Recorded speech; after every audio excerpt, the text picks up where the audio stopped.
મિત્રો, દર વર્ષની જેમ આ વર્ષે પણ કારતક મહિનાની એકાદશીથી લીલી પરિક્રમાનું આયોજન કરવામાં આવી રહ્યું છે। ત્યારે લાખો શ્રદ્ધાળુઓ પોતાના સંસારિક મોહમાયા છોડીને એક અનોખી તપસ્યા કરવા નીકળે છે। પગપાળા 36 કિલોમીટરની આ કઠિન યાત્રા જ્યાં પગથિયા નથી, પાકા રસ્તા નથી, બસ છે કુદરતનો સાથ અને અડગ શ્રદ્ધા। પણ શા માટે? શું છે આ પરિક્રમાનું રહસ્ય? અને કેટલા વર્ષોથી આ લીલી પરિક્રમાનું આયોજન થઈ રહ્યું છે? સૌપ્રથમ કોણે કરી હતી? ચાલો આજે આપણે તેના ઊંડાણમાં જઈએ। મિત્રો, ગિરનાર એક માત્ર પહાડ નથી, પણ એક જીવત દેવસ્થાન છે।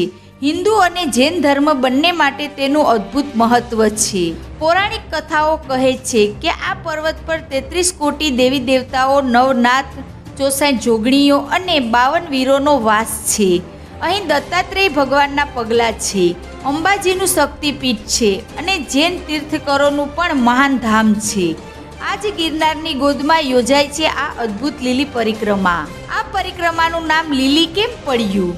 કારણ કે આ સમયે શિયાળાની શરૂઆતમાં ગિરનારનો સમગ્ર પ્રદેશ ચોમાસા પછી લીલોછમ હોય છે। ઠંડા પવન, ભીની માટી અને ગાઢ જંગલોમાંથી પસાર થવાનો આ અનુભવ જ કંઈક અલગ છે। આ પરિક્રમા કેટલી જૂની છે? તેનો ઇતિહાસ યુગો જેટલો પ્રાચીન છે।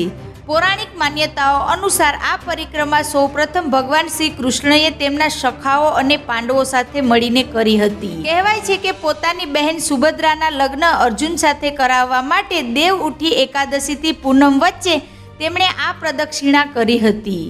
એવી પણ દંતકથા છે કે 33 કરોડ દેવી દેવતાઓએ પણ ગિરનારની પ્રદક્ષિણા કરી હતી। સમય જતાં આ પરંપરા થોડી ઝાંખી પડી ગઈ હતી, પરંતુ આધુનિક સમયમાં લગભગ 150 થી 200 વર્ષ પહેલા તેને ફરીથી જીવત કરવામાં આવી। 19મી સદીમાં જૂનાગઢના દીવાન અનંતજી વસાવાડના પ્રયાસોથી આ યાત્રાને ફરીથી લોકભાગ્ય બનાવવામાં આવી અને 1919માં બગડુ ગામના અજાબાપાએ એક ફરારી બાવાના કહેવાથી આ પરિક્રમાને એક નિયમિત પરંપરા બનાવી। ત્યારથી આજ સુધી લાખો શ્રદ્ધાળુઓ આ પરંપરાને અખંડિતપણે નિભાવી રહ્યા છે। 36 કિલોમીટરની આ પરિક્રમા ક્યાંથી શરૂ થાય છે અને ક્યાં પૂરી થાય છે?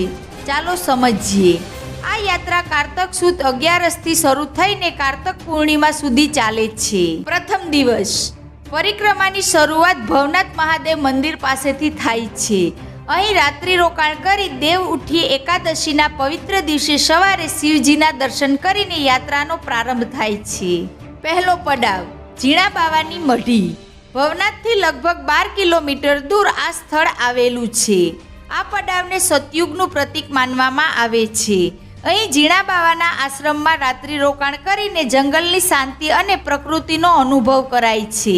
અહીં જંગલમાં ઠેર ઠેર ઉતારા કેન્દ્રો હોય છે, જ્યાં સેવાભાવી સંસ્થાઓ ભોજન અને આશ્રય આપે છે। બીજો પડાવ મારવેલા। ઝીણા બાવાની મઢીથી આગળ વધતા મારવેલા આવે છે, જે લગભગ 8 કિલોમીટર દૂર છે।